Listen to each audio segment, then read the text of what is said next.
Imagine being, the undisputed most powerful military in human history. Right. You possess stealth bombers that can bypass any radar, nuclear submarines prowling the ocean floor, Yeah. and, satellite systems that can read a license plate from low Earth orbit. Yeah, total dominance. Exactly. But then an actual conflict breaks out, and you discover you can't fight it. Wow. Not because the enemy has better lasers or faster jets, but because you ran out of medical bandages, your cargo ships have literally nowhere to park, and the wait list at the only shipyard that can fix your submarine is 5 years long. It really shatters this pervasive illusion we have. I mean, we tend to look at global superpowers through the lens of a Hollywood blockbuster. Oh, for sure. We assume infinite resources, flawless supply chains, categorical dominance. But the reality, operating quietly in the background, is a system that has become breathtakingly fragile. Yeah. It's basically a just-in-time global supermarket that suddenly, lost its delivery trucks. I am so thrilled you are joining us for this deep dive, because the material we are unpacking today is going to permanently alter how you consume international news. It really will. We're looking at a highly detailed, incredibly sobering military and geopolitical analysis from a recent interview with former U.S. Navy intelligence expert Malcolm Nance. Right, and it's dense stuff. It is. We are pushing past the political theater and the cable news shouting matches to examine the invisible math of global power, the depleted missile stockpiles, the outsourced logistics, and the quiet, desperate alliances forming in the Middle East right now. And the focus here is entirely on the mechanics. Like, what does power actually mean when the assembly lines just stop moving? Yeah, when the rubber meets the road. Exactly. We're looking at the operational realities that constrain foreign policy, regardless of who happens to be sitting in the Oval Office. And before we get into those mechanics, we really need to establish a very clear baseline for how we're handling this material. Absolutely crucial. Yeah. The source text we're analyzing today contains some fierce critiques. I mean, it levels direct criticism at specific U.S. political figures, notably Donald Trump and his administration. Right. It sharply attacks the broader multi-administration U.S. military strategy, and it dives into highly contentious geopolitical maneuvers across the Middle East. So our role in this discussion is strictly analytical. We're not endorsing these political views. Right. We're not taking sides here. Not at all. We're not validating the critiques of any specific politician, and we're not taking a stance on the regional conflicts themselves. So just consider this deep dive an exercise in reading a captured map. That's a good way to put it. Thanks. We are treating the claims, the data, and the perspective presented in the source as a specific lens. We want to help you understand the underlying logic of this particular intelligence analysis so you can be better informed about the arguments circulating at the highest levels of military planning. Basically, we're exploring the why and the how behind these claims completely impartially. Exactly. Completely impartially. And the most urgent claim on that map concerns a fundamental rewriting of the rules of global trade happening right now in one of the world's most vulnerable choke points. The Strait of Hormuz. Yes. Let's start exactly there. Okay, so let's unpack this, because the source introduces a shift in maritime economics that frankly made me do a double take. Yeah, it's wild. This isn't just about military posturing, it's about a complete hijacking of the global supply chain. According to the report cited in the interview, Iran is allegedly maneuvering to impose a mandatory toll for any commercial ship passing through the strait. And, they aren't asking for a nominal administrative fee to cover, lighthouse maintenance. Right. They are seeking a 5 to 7% toll per ship. Which, to understand how astronomical that number is, you really have to look at the global standard. Right. Standard canal tolls. Yeah. If a massive container vessel travels through the Suez Canal or the Panama Canal, the tolls, which are carefully calculated to keep global trade flowing, usually sit at around 0.1% or 0.2% of the cargo's value. 0.1% versus 5 to 7%. It's an entirely different universe of mathematics. It really is. I mean, if you have a supertanker carrying, say, $150 million worth of liquefied natural gas, a 7% toll is over $10 million just to cross a line in the water. It's like a neighborhood toll booth suddenly charging you thousands of dollars just to use the only road out of town. Exactly. And the source mentions that Oman, which shares the strait, countered with an offer of 3%. Which is still massive. Right. Even 3% fundamentally breaks the economics of global shipping, because the cost of that toll doesn't just evaporate. No, of course not. It gets baked into the price of Fuel, plastics, consumer goods worldwide. It essentially acts as an instant global inflation tax dictated by a single regional power. But the financial toll is really only the enforcement mechanism. The legal and geopolitical framework Iran is attempting to build around this physical choke point is where the strategy gets incredibly aggressive. Yeah, the parliamentary law thing? Right. They are attempting to pass a law through their parliament, this was reported by Fars News, that would give them absolute authority to dictate exactly who is allowed to navigate the strait. I was reading through the specific clauses of that proposed law, and it essentially states that any country that has attacked Iran or any country that has attacked any member of their quote-unquote axis of resistance would be legally barred from using the strait until they pay reparations. It explicitly aims to shut out the United States, Israel, and their allies. Which is a blatant violation of international laws regarding freedom of navigation. Oh, completely. It is a direct challenge to the post-World War II maritime order.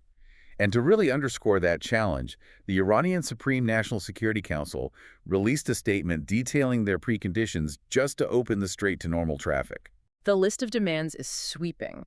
I want to break this down because it sounds completely surreal when you read it all together. It does. They are demanding an end to active conflicts in Lebanon, Yemen, Iraq, Iran, and Palestine. They're positioning themselves not just as a participant in these conflicts, but as the ultimate arbiter of peace across 5 distinct geopolitical theaters. Right. And on top of that, they want the U.S. to lift its naval blockade, entirely lift all economic sanctions, and they want the U.S. to pay damages for 2 separate wars, current and past conflicts. The ambition is just staggering. They're essentially demanding that the United States surrender its entire Middle Eastern foreign policy apparatus and dismantle decades of economic statecraft. And the absolute kicker, the thing that really stood out, the immediate release of $100 billion in frozen Iranian assets. Yeah, $100 billion. When I read this, my immediate thought was, are these demands delusional, or is this a brilliant opening negotiation? I mean, it reads like a geopolitical ransom note where the hostage taker is asking for a unicorn. Right. Why ask for the impossible? Yeah, why would a nation-state broadcast a list of demands they know the opposing superpower can never, ever agree to? Well, what's fascinating here is that it's all about leverage and optics. The source material categorizes these as extremely maximalist demands. Okay. Iran's leadership doesn't actually expect the United States to deliver a $100 billion check and abandon the Middle East tomorrow. Obviously not. By broadcasting this list, Iran is signaling to every proxy group and ally within their axis of resistance that Iran holds the dominant hand. They are pulling every disparate regional issue into their own negotiation framework. So it's basically a flex. They're telling their allies, hey, we're the ones squeezing the West on your behalf. Exactly. And there's a very specific historical precedent driving their confidence here. The source points out that Iran has played a version of this hand before and actually won. Really? When? During previous nuclear negotiations, Iran initially threw out this wild estimate, claiming their infrastructure and economy had suffered around $200 billion in damages due to Western policies. And obviously they didn't get $200 billion. No, they didn't. But they eventually received around $24 billion in tangible assets, alongside promises of a $300 billion economic support package. Oh, wow. Yeah, they learned that if you demand the moon, you might just get low Earth orbit. That's a great way to phrase it. So they are targeting that $100 billion in currently frozen funds because they believe the underlying power dynamic has actually shifted in their favor. Right. The source notes that Iran believes they have America over a barrel. They are operating under the assumption that U.S. leadership, and the source specifically singles out Donald Trump in this context, is entirely bluffing. They genuinely believe the United States holds no playable cards left. Which forces us to ask the most uncomfortable question in global security, right? Are they right? Yeah. If a country is demanding a 7% toll and $100 billion just to let commercial cargo ships pass, they clearly do not fear the global police force. They don't fear the U.S. military. And that leads right into the next major point. Because making demands is one thing, but enforcing them is another. Right. Why does Iran feel so emboldened? The analysis suggests it's because Iran has done the math on U.S. military limitations. Yes. This was the part of the analysis that completely disrupted my understanding of modern warfare. Same here. The claim is that U.S. air and sea power have reached their absolute operational limits in the region. Yeah. And when I first read that, my instinct was to push back hard. I mean, Wait, the U.S. spends close to $1 trillion a year on defense. Right, largest military in the world. We have nuclear-powered aircraft carriers. How can that level of military might be maxed out? Are we just choosing not to use it, or is there a hard physical limitation? The analysis suggests it's a combination of strategic futility and severe political risk aversion. Let's look at the air power element first. Yeah, air power. The traditional American response to a regional threat is a massive, overwhelming air campaign. Shock and awe. But the source argues that air power has proven completely ineffective at breaking the core will of deeply entrenched, ideologically driven governments. The text gives a pretty brutal assessment here. It claims you could bomb the country for a year straight, you could decapitate half the leadership, and it wouldn't alter their strategic calculus on the ground one bit. Exactly. Air power is phenomenal at destroying concrete bunkers, radar installations, physical infrastructure. Sure. But it is terrible at forcing an ideological adversary to surrender their regional ambitions. If the leadership is willing to absorb the infrastructure damage and civilian casualties, dropping more bombs just doesn't translate into achieving your political objective. So air power is kind of a blunt instrument that doesn't actually solve the problem. Right. What about the Navy? The U.S. Navy's entire brand is projecting undeniable power anywhere on the globe. Why wouldn't a carrier strike group just sail into the Strait of Hormuz and forcefully escort the cargo ships? The constraint on the Navy is arguably more profound because it's rooted in political psychology rather than just hardware limits. Although I will say the hardware limits are pretty shocking. Yeah, tell me about it. The source points out that the U.S. currently has more naval forces sitting off the coast of Venezuela than it does projecting power against Iran. That blew my mind. The footprint in the Middle East is incredibly small right now. The text mentions there is only one extra aircraft carrier deployed for the Iranian theater, accompanied by roughly 12 Arleigh Burke-class destroyers. And here is the mechanical reality of how a carrier strike group operates. An aircraft carrier is an incredibly powerful offensive weapon, but it is effectively a massive floating airport. Right, it needs protection. Exactly, it's highly vulnerable. So out of those 12 destroyers, 2 or 3 are permanently tethered to the carrier just to provide its defensive shield using their Aegis combat systems. Okay. They can't be out hunting threats or escorting merchant ships. Yeah. Their sole job is to ensure a multi-billion-dollar carrier doesn't get hit by a lucky anti-ship missile. Which leaves a tiny handful of destroyers to actually patrol and project power across the entire Persian Gulf. Right. But even if we sent 5 carriers, the source argues it wouldn't matter because of a profound shift in modern American political attitudes. Yeah. The text describes a paralyzing risk aversion, like a modern mandate that no U.S. service member can die. The naval campaign is entirely paralyzed by the absolute necessity to minimize risk to zero. Which is wild to think about. It is. In previous generations, a wartime president enforcing the freedom of global navigation might accept that sailing heavily armed ships into a hostile narrow strait would result in inevitable casualties. Yeah, you run the strait, you take fire, you lose a ship, you lose 50 or 100 sailors, but you keep the global economy moving. That used to be the grim arithmetic of a superpower. But today, the political willpower to absorb those casualties is perceived by adversaries to be completely non-existent. Yeah. The U.S. has the ships to force the strait open, sure, but the leadership does not have the political stomach to bleed for it. Iran's leadership has calculated that the U.S. will do anything to avoid a body bag returning to Dover Air Force Base. So if the air campaign is futile and the naval campaign is politically paralyzed, that leaves the ground option, right? The ground war. The U.S. Army and the Marine Corps, why not just go in and dismantle the threat at the source? This is where the logistical analysis becomes absolutely fascinating because it highlights how much the nature of warfare has changed since the 1990s. How so? Well, a ground war is functionally off the table because the U.S. lacks the physical geography and the specialized logistics required to stage one. Right. The source makes a direct comparison to Operation Desert Storm in 1991. Back then, the U.S. had months to build up massive armored divisions, millions of tons of supplies, logistics hubs. Yeah. But they had something crucial. Friendly nations right next door willing to host them. Exactly. They had massive deep-water ports in Saudi Arabia and allied nations where they could dock what are called roll-on, roll-off ships. Roll on, roll off ships. Yeah, these are gigantic, specialized logistics vessels. Imagine a floating parking garage the size of a skyscraper. Wow. You need ports that can handle 20 or 30 of these ships simultaneously just to unload an armored brigade's worth of Abrams tanks, Bradley fighting vehicles, ammunition, food, everything. But the geopolitical map has shifted.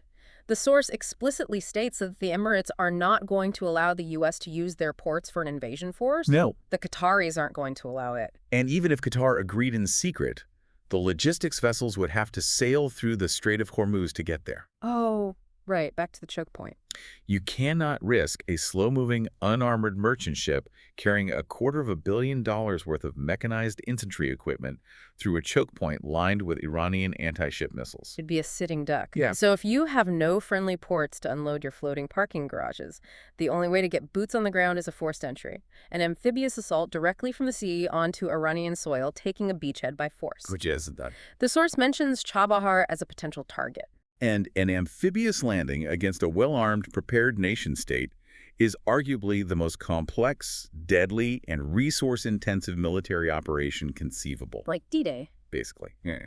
The terrain in Iran, specifically the Zagros Mountains, creates a natural fortress. You would be throwing Marines into a meat grinder, and once they took the beach, every bullet, every bandage, and every gallon of water would have to be sustained purely from the sea under constant missile barrage. And the casualty rate for an operation like that wouldn't be in the dozens. It would be in the hundreds or thousands. Easily. Which brings us to the psychological constraint the source identifies regarding Donald Trump. The text makes a highly specific, very dark claim about his calculus on military casualties. Yeah, the source asserts that Trump developed an intense fixation on the number 13. 13 being the exact number of U.S. service members who were tragically killed during the chaotic withdrawal from Afghanistan under the Biden administration. Right. The analysis suggests this bizarre psychological dynamic where Trump views that number as a political ceiling. He is allegedly hypersensitive to authorizing any military engagement that might result in casualties exceeding that specific figure. Hey, really? Yeah, the text even relays a claim that during a different operational theater, when casualties crept up to 18, there was an attempt to rhetorically compartmentalize the deaths. Compartmentalize how? Like arguing that some occurred during a ceasefire, effectively trying to roll the official combat count back to 14 just to avoid crossing that psychological threshold by too much. That is just, wow. But whether you accept that specific psychological profile or not, the strategic implication is massive. If the commander-in-chief's threshold for political pain is just 13 casualties, then a ground war with Iran is structurally impossible to authorize. It creates total strategic paralysis. Yeah. Air power is ineffective. Sea power is too politically risky to employ aggressively. Yep. A ground war is logistically suicidal and politically unfathomable. Yep. This is why the source relays a reported piece of advice from the chairman of the Joint Chiefs, essentially stating, we are out of options. And while the U.S. military is stuck in this paralysis, there is a literal ticking clock counting down in the background. The source highlights a massive vulnerability regarding the U.S. Strategic Petroleum Reserve. Right. This is the invisible math that dictates global power. The Strategic Petroleum Reserve isn't just about keeping gas prices low for commuters during the summer. No. It is the emergency lifeblood of the Department of Defense. A modern military consumes fuel at a staggering rate. I looked at the numbers cited in the text. The reserve is currently drawn down to roughly 299 million barrels. And the critical detail here is a red line. The absolute floor required before the U.S. armed forces themselves begin to risk operational fuel shortages is 270 million barrels. Hovering just 29 million barrels above the point where the military engine physically begins to sputter changes the entire geopolitical calculus. It's way too close for comfort. And Iran is perfectly aware of this math. They know the logistical limits, the lack of port access, the political casualty constraints, the dwindling fuel reserves. Which perfectly explains why they are adopting what the source calls strategic patience. They don't need to provoke a massive war. They just need to slowly turn the dial. Exactly. Every time the U.S. launches a minor retaliatory strike, it creates a news cycle, but it doesn't change the underlying reality. The source bluntly states the Persian Gulf is slowly turning into an Iranian lake. The realization here is profound. The limits of American power aren't merely geographical inconveniences or the fleeting willpower of a specific administration. No. What we're looking at is a deep structural breakdown in how the machine of the U.S. military is built, supplied, and maintained today. And that points us to our next section, right? Because it's not just a lack of geographical access or political willpower stopping the U.S. If Iran demanding $100 billion is the symptom, the disease is the U.S. logistics chain. We have to dive into how the arsenal of democracy actually broke. Because it's not just that we won't fight, it's that we literally might not have the ammunition to fight. This is arguably the most consequential part of the sources analysis. If we connect this to the bigger picture, let's examine the sky. Let's look at the air defense network, specifically the interceptor missiles that protect cities, bases, and critical infrastructure from incoming ballistic threats. Right, the interceptors. Yeah. The source zeroes in on the PAS-3 anti-ballistic missile interceptors, which are the kinetic kill vehicles used in Patriot missile systems. Yeah. According to the text, the Gulf states have recently placed massive orders totaling 5,250 of these PAS-3 interceptors to build up their regional shield. Now, a stockpile of 5,250 interceptors sounds robust, Sounds like a lot. but the illusion shatters the moment you look at the manufacturing capacity behind those orders. The source states that the maximum production rate for these missiles is only 600 to 620 units per year. I had to pause and do the math on that. If you need 5,250 missiles and you can only build 600 a year, you are staring at an 8.5-year backlog just to fulfill that single order. And that assumes the United States completely halts its own procurement and diverts 100% of the factory output to the Gulf. Which would never happen. Right. And we have to explain why it takes so long to build them. A Pact-3 isn't a dumb rocket filled with explosives. It is a highly sophisticated, million-dollar piece of technology. It's basically a flying computer. Exactly. It requires specialized, solid rocket motors that are incredibly volatile to manufacture. It requires advanced radar seekers in the nose cone constructed from rare earth minerals, microchips, hyper-precise engineering. Yeah? The supply chain for these components is incredibly narrow, often relying on single-source, highly specialized vendors. Yeah. You cannot simply flip a switch and double production overnight. And the Gulf states can't afford to wait 8 years because they're running on fumes today.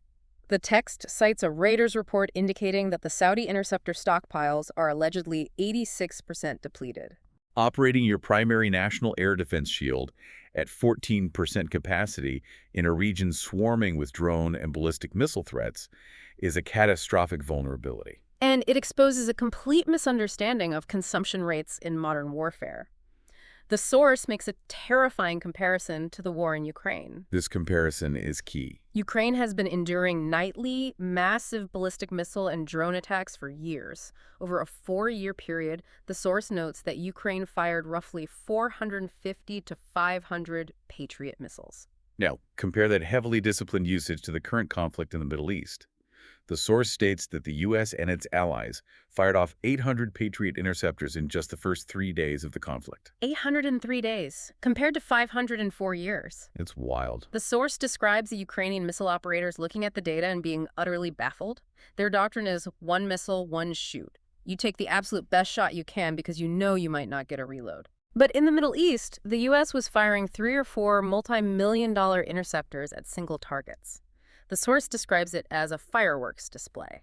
It reveals a systemic failure of fire discipline, driven by a peacetime mentality that assumes the warehouse is bottomless. When you treat million-dollar, highly complex interceptors like cheap rifle ammunition, you deplete your global capacity in a matter of hours. And this scarcity isn't just a hypothetical problem for tomorrow. It is actively tearing the U.S. military command structure apart today. Right, de-infighting. The source details severe, high-level disagreements breaking out between different regional commands, specifically EUCOM, the European Command, and CENTCOM, the central command responsible for the Middle East. This friction exposes the horrific reality of a zero-sum logistical game. EUCOM reportedly pushed back hard against sending these scarce interceptor munitions to CENTCOM. Because they need them. European Command's priority is maintaining a credible deterrent against Russia and protecting U.S. bases in Europe. They were unwilling to bankrupt their own defensive capabilities to feed a seemingly endless fireworks display defending Israel or the Gulf states. The source claims this infighting became so toxic that it resulted in generals being fired or forced into early retirement. Wow. The U.S. military is literally cannibalizing its own command structure because the industrial base cannot build missiles fast enough. Yeah. But here's where it gets really interesting. The breakdown isn't just in the sky. The source takes us down to the foundation of American power projection, the nuclear submarine fleet, and the shipyards that maintain them. The crisis in the U.S. shipbuilding industry is the purest example of how the defense industrial base has been hollowed out. The text points out a staggering bottleneck. For the entire United States Navy, there are currently only 2 facilities left that possess the capability and the security clearance to build or repair nuclear submarines. Groton and Newport News. Yep, Groton, Connecticut, and Newport News, Virginia. That's it. And you have to understand, repairing a nuclear submarine is one of the most complex engineering feats on the planet. You are dealing with a sealed nuclear reactor inside a titanium and steel pressure hull that operates in the crushing depths of the ocean. It's not a quick oil change. No, it requires highly specialized dry docks, incredibly rare acoustic tiling, a workforce of elite nuclear welders and engineers. And because there are only 2 yards left, the traffic jam is insurmountable. The source relays a devastating anecdote about a U.S. nuclear submarine that suffered damage and needed extensive repairs. Right. Because the dry docks at Groton and Newport News were so catastrophically backlogged with other critical projects, the Navy couldn't get the sub in for service. The wait was so long that the operational life of the vessel essentially expired while it was sitting in line. They had to dispose of a multi-billion-dollar nuclear submarine simply because they couldn't find a mechanic with an open appointment. I mean, how did the arsenal of democracy lose its shipyards?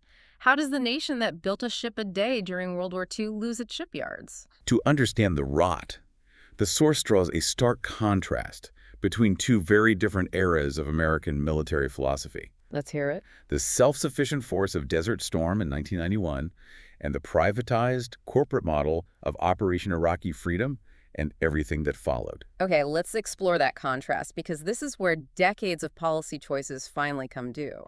During Desert Storm, the U.S. Army was largely a self-contained, self-sufficient ecosystem. The source provides a deeply revealing personal anecdote. When the speaker needed medical supplies in 1991, he didn't fill out an online procurement form for a private medical supply company. Right. He physically walked over to a mobile Army surgical hospital, a MHH unit. These were units staffed entirely by uniformed military personnel, veterans with decades of field experience. They opened a massive box and handed him the bandages. Exactly. And when it came to logistics and food, if a unit needed meals ready to eat, they went directly to an Army logistics battalion, signed a piece of paper, and soldiers loaded a pallet of food onto a truck driven by soldiers. It was all in-house. The system had massive intentional redundancy built into it.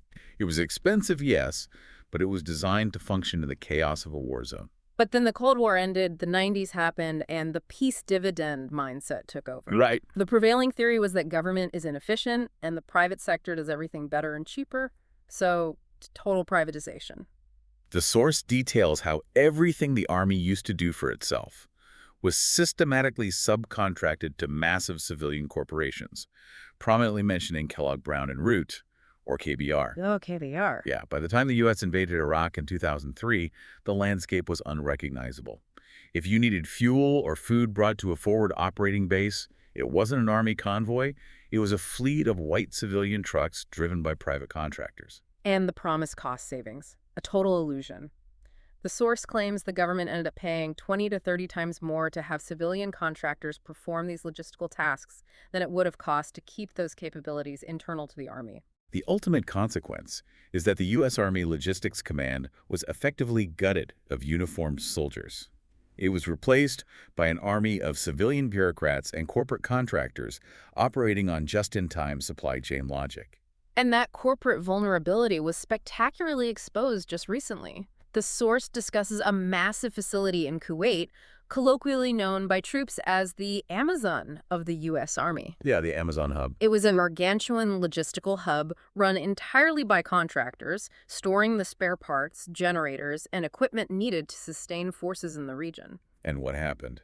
Iranian-backed forces blitzed it. Wow. They targeted this critical node and destroyed a massive portion of the U.S. Army's regional spare parts inventory. Which loops us right back to our first topic, right? Right. The choke point at the Strait of Hormuz. Exactly. Because the strait is under severe threat from Iranian anti-ship missiles, you can't just sail a massive, slow merchant ship full of replacement generators into Kuwait to restock the warehouse. The sea lines of communication are essentially severed for unescorted logistical vessels. So how do you get replacement gear to the troops who need it yesterday? You are forced to rely on strategic airlift.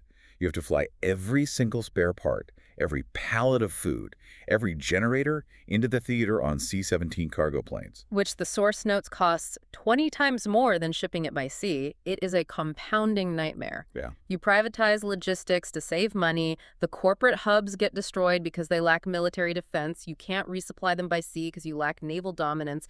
And suddenly, you are burning millions of dollars a day flying in basic supplies just to keep the lights on. And this corporatization hasn't just ruined battlefield logistics.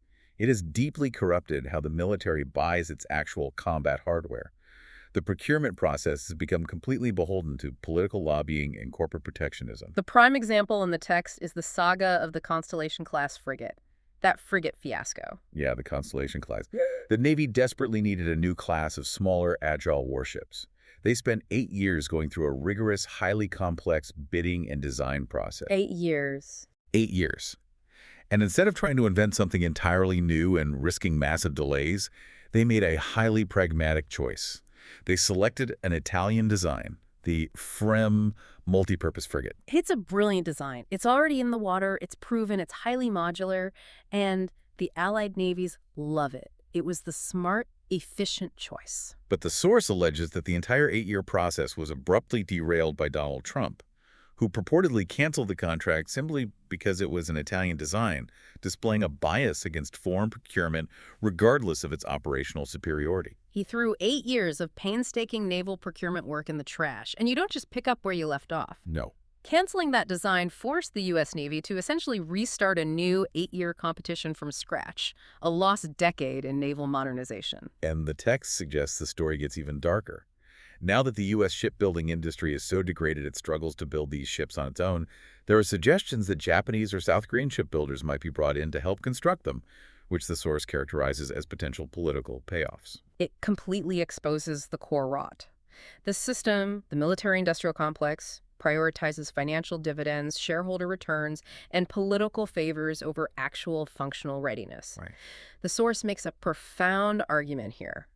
Massive defense contractors would rather shut down historic, vital infrastructure like the Philadelphia Naval Shipyard, sell off the land, and pay out shareholder dividends than invest in maintaining the skilled workforce, the master welders, the nuclear engineers required to build a resilient Navy. If you treat the military like a public utility, you recognize it must have built-in redundancy and spare capacity, because failure means national defeat. Yeah. But if you treat it like a corporate subsidiary, you apply just-in-time manufacturing logic. You trim the fat, you eliminate the warehouses, you fire the extra mechanics, and when a war actually breaks out, you find yourself with no bandages, empty missile silos, and submarines rusting in a waiting line. So if the U.S. is bogged down by depleted missiles, broken logistics, and privatized shipyards, the nations actually living in the Middle East have to find a new umbrella to hide under, right? Exactly. Because the rest of the world isn't blind to this. The nations actually living in the blast radius in the Middle East are watching the United States cannibalize its own command structure over a few hundred interceptors. They see the broken logistics and the paralyzed shipyards. They realize the American security umbrella, which has protected them since the 1970s, is full of holes. If the superpower is stepping back, nature abhors a vacuum. Yeah. Regional powers are forced to create their own security architecture. Which leads us to an incredibly quiet but massively important geopolitical pivot. Our source introduces a brand new acronym that was entirely new to me, but could dictate the next 50 years of Middle Eastern history. Yes, SATURPAC. Yes, SATURPAC, SATURPAC, the emergence of a brand new micro-NATO. SATURPAC stands for Saudi Arabia, Turkey, and Pakistan. This is an alignment spearheaded by Saudi Crown Prince Mohammed bin Salman, MBS. Okay. And it isn't just a loose friendship treaty. The Turkish foreign minister reportedly compared the defense guarantees of this alliance to NATO's Article 5. Meaning, an attack on one is viewed as an attack on all. If you hit Riyadh, Ankara, and Islamabad respond. Right. But why form this now? The source says this isn't just about intercepting drones or ballistic missiles. Pact is a direct response to a very specific conventional military threat from Iran that hasn't even been played yet. The fear driving this alliance is a conventional amphibious ground invasion by the Iranian Revolutionary Guard Corps. Wait, really? A physical invasion across the Persian Gulf? Precisely. I mean, missiles can terrorize a population and destroy infrastructure, but they cannot hold territory. The ultimate nightmare for the Gulf states is the Revolutionary Guard physically crossing the water in fast attack craft and landing ships, occupying strategic oil rigs, seizing refineries, or planting a flag on sovereign Saudi or Emirati beaches. It sounds like a movie plot, but the source notes there is historical precedent. Iran actively planned a massive amphibious landing operation back in 1987 during the tanker war phase of the Iran-Iraq conflict. They have the doctrine and the desire. So Mohammed bin Salman looks across the Gulf and sees the amphibious threat.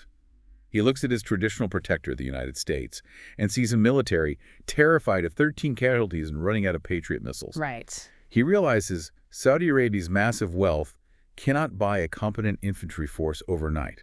He needs regional heavyweights who can actually fight a ground war. But let's critically examine this alliance, because on paper it's kind of bizarre. Saudi Arabia providing the funding and the geographic center makes sense. Sure. But why Turkey and Pakistan? What do they get out of this, and will they actually fight Iran? Are Pakistani soldiers actually going to die on a beach in the Gulf fighting Iranians? It requires looking at the highly specific leverage and motivations each country brings to the table. Let's start with Pakistan. Source is very blunt. Pakistan does not inherently care about Iran. Their entire national security apparatus is pointed in the opposite direction. Completely. The Pakistani military establishment is obsessively focused eastward. Their existential priorities are their highly militarized borders with India, specifically the contested Jammu and Kashmir regions, and managing their complex relationship with China up in the Himalayas. Right. The source describes their hatred for India as a white-hot passion. Iran is a secondary, almost negligible concern to their core strategic posture. So if you are laser-focused on a potential nuclear conflict with India, why sign a binding defense pact that could drag you into a meat grinder against Iran on behalf of Saudi Arabia? Because it operates like a geopolitical insurance premium paid in prestige and leverage. Mm. Pakistan is a fiercely proud Sunni nation. Aligning deeply and formally with Saudi Arabia elevates their diplomatic and religious status globally. They position themselves as the ultimate guardians of the two holy shrines in Mecca and Medina. It makes them the indispensable muscle of the Sunni world. Yes. Pakistan already provides a significant baseline of air defense personnel and ground troops to Saudi Arabia on a contract basis. Oh, I didn't know that. Yeah. By formalizing this into an Article 5-style pact, Pakistan gains massive diplomatic leverage within the Islamic world, and crucially, they likely secure massive, quiet financial backing from the Saudis to prop up their own struggling economy and fund their standoff against India. Okay, the economic and prestige argument works for Pakistan. What about Turkey? They don't need Saudi money the way Pakistan does. Look, Turkey brings exactly what Saudi Arabia lacks. A massive, highly capable, battle-tested conventional military. They have the drones, the armor, the experienced commanders. And their motivation to confront Iran. Deep, ancient historical roots mixed with modern regional ambition. The source references a 1,400-year-old historical animosity between Sunni and Shia Islam, tracing back through the Ottoman and Safavid empires. That goes way back. It does. Turkey views itself as the premier Sunni power in the region. The prospect of Shia Iranian forces physically invading and occupying Sunni lands, especially the Arabian Peninsula, is an absolute red line. Turkey is willing to project its conventional deterrence to ensure that historical nightmare never materializes. So the board is set. Saudi Arabia provides the wealth, the geography, and the religious center. Turkey provides the overwhelming conventional military muscle. And Pakistan provides the troops. And, well, this is where the source drops an absolute bombshell into the analysis. A true wild card. The nuclear question. Yes, the nuclear wild card. The source asks a very dark, incredibly provocative question about the true nature of Pact. Pakistan is the only recognized, established Islamic nuclear weapons state. Right. If Pakistan is extending a formal Article 5-style defense guarantee to Saudi Arabia, does that implicitly mean Saudi Arabia is now sitting under a Pakistani nuclear deterrent shield? If an attack on Riyadh is an attack on Islamabad, does Islamabad retaliate with its ultimate weapon? Does this alliance allow non-nuclear states to borrow a nuclear umbrella, similar to how NATO operates with U.S. weapons stationed in Europe? And the text goes even further. Does this pact provide the clandestine framework and the technological back channels for Saudi Arabia or Turkey to actively work with Pakistani scientists to develop atomic bombs of their own? It is the ultimate proliferation nightmare.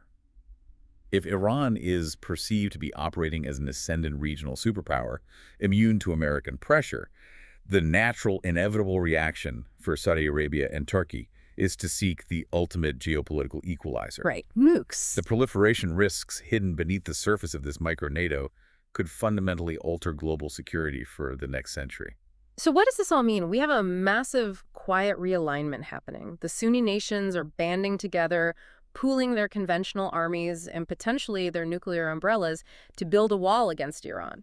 But there is one major, highly capable regional power that is explicitly excluded from Pact. Israel.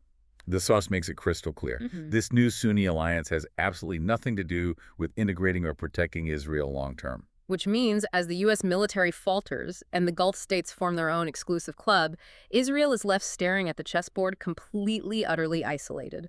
While everyone else is building coalitions, Israel is reportedly preparing to act entirely alone. Which brings us to the most tense, volatile section of this entire analysis: Israel's solo contingencies and the shadow of nuclear war. This is where geopolitical maneuvering transitions into the terrifying logistics of survival. The source cites a highly disturbing report from Israel's Channel 13.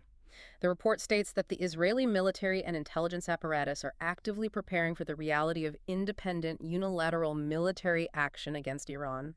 They are planning for the day the United States officially takes a diplomatic off-ramp and just walks away.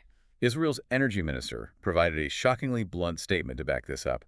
He publicly declared that even if the U.S. and Iran manage to sign a new diplomatic agreement, if Israeli intelligence detects that Iran is acting to renew its nuclear weapons program or rapidly advance its ballistic missile capabilities, Israel will launch a preemptive attack. Wow. Deal or no deal.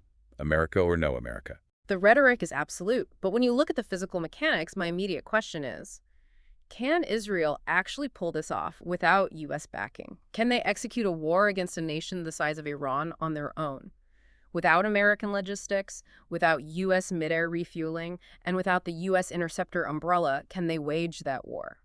The expert in the source delivers an unvarnished, brutal assessment of Israeli capabilities in this specific scenario. The answer is unequivocally no. They cannot wage a sustained conventional war. The exact quote from the expert is, "They are all about decapitation at this point." Yes.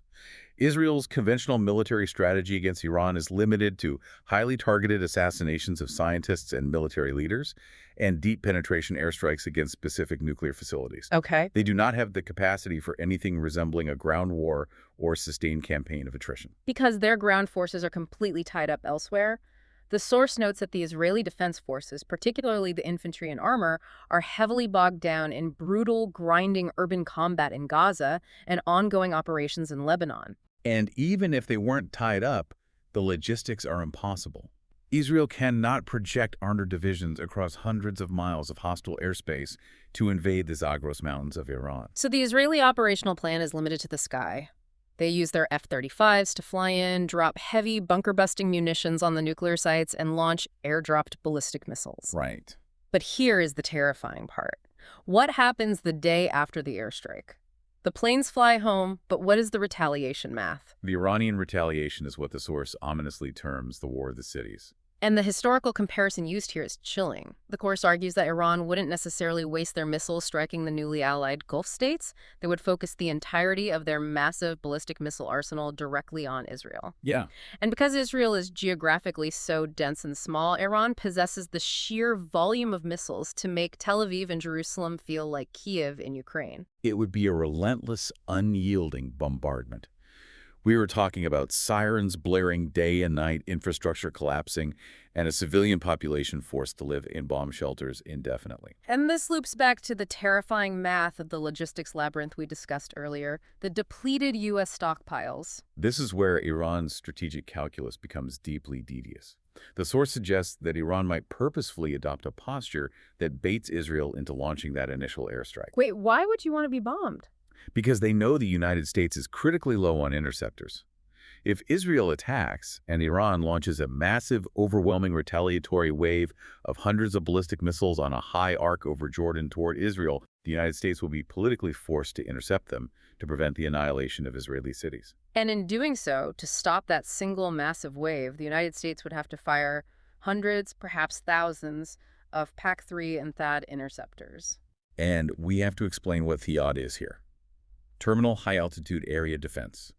It is the absolute pinnacle of American anti-ballistic missile technology, designed to hit incoming missiles in the exosphere before they re-enter the atmosphere. So extremely advanced? Highly advanced. These are not built overnight. They are incredibly scarce strategic assets. The source argues that by baiting the strike and triggering the retaliation, Iran could successfully force the U.S. to empty its entire global capacity of THAAD and Patriot missiles in a matter of weeks.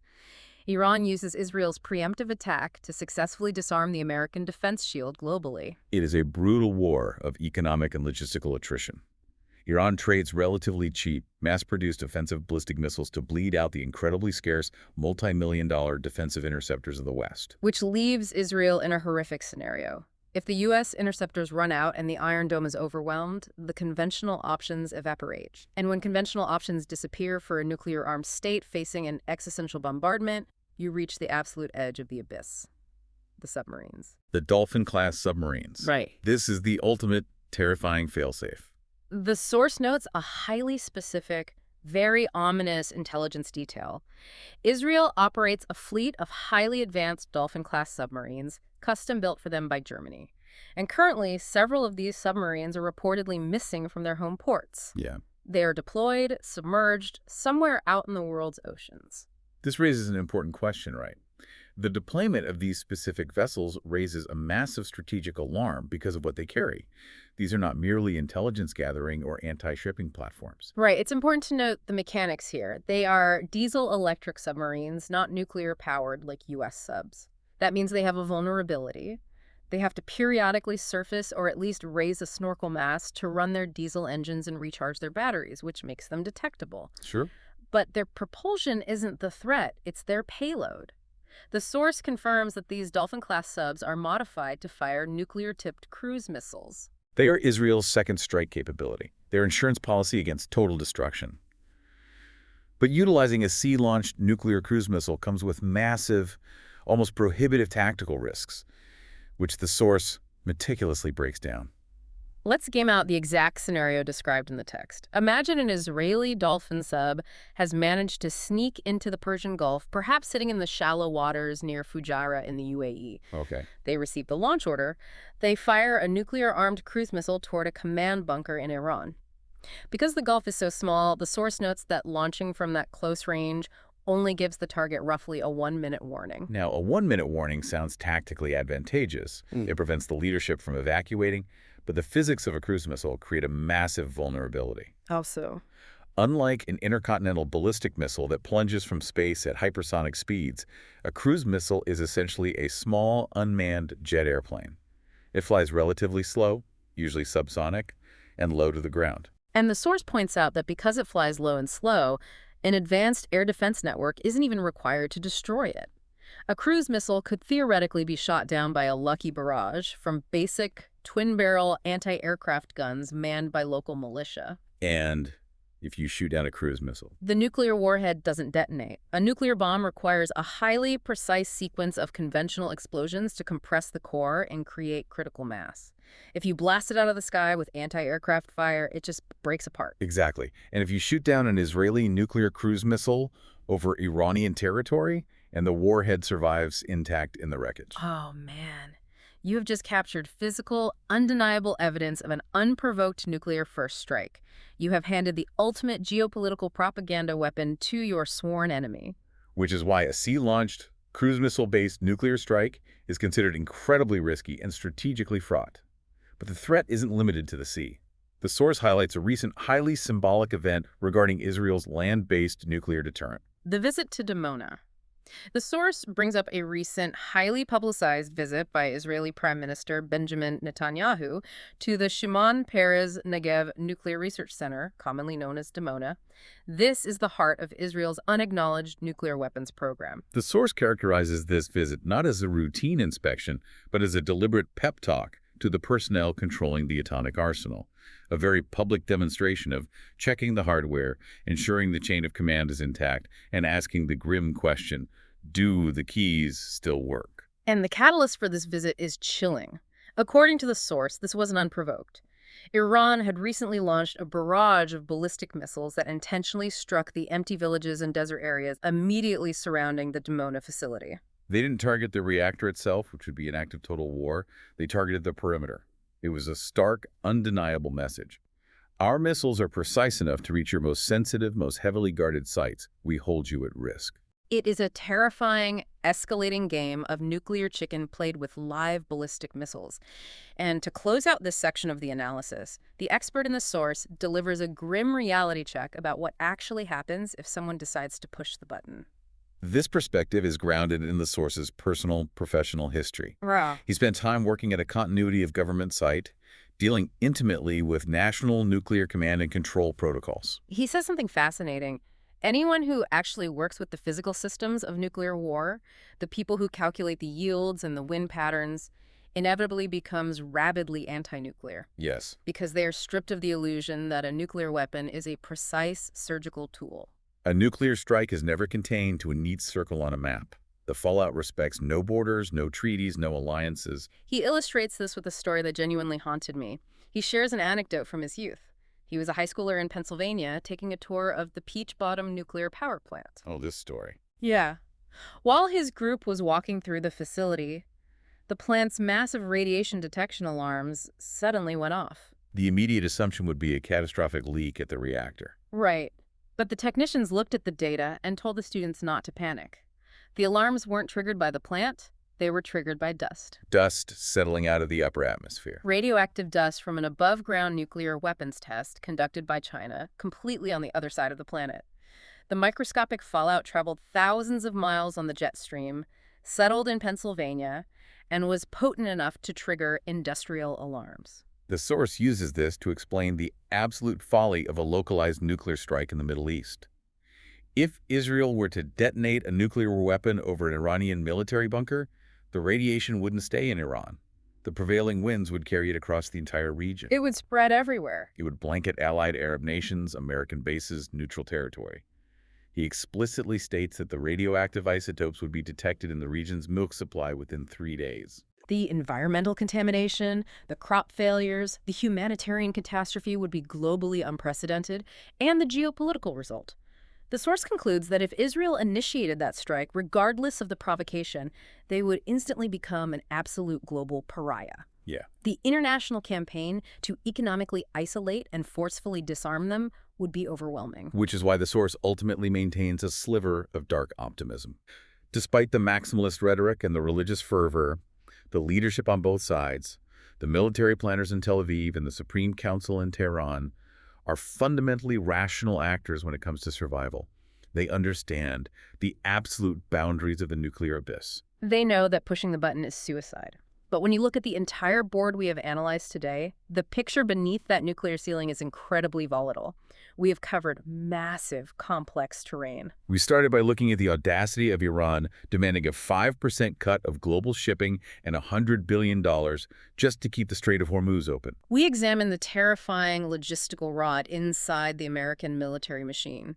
We looked at how the privatization of supply chains and the hollowing out of industrial shipyards have left the U.S. Navy unable to repair its own submarines and unable to produce interceptor missiles faster than they are being fired. We witnessed the quiet, desperate birth of Pact, a Saudi, Turkish, and Pakistani alliance attempting to build a regional wall against an Iranian amphibious threat, carrying the dark risk of nuclear proliferation. And we stared into the mechanics of a potential Israeli-Iranian shadow war, where depleted missile stockpiles and isolated nations are pushed closer and closer to a catastrophic breaking point. The interconnected nature of these logistical failures is what makes this analysis so vital.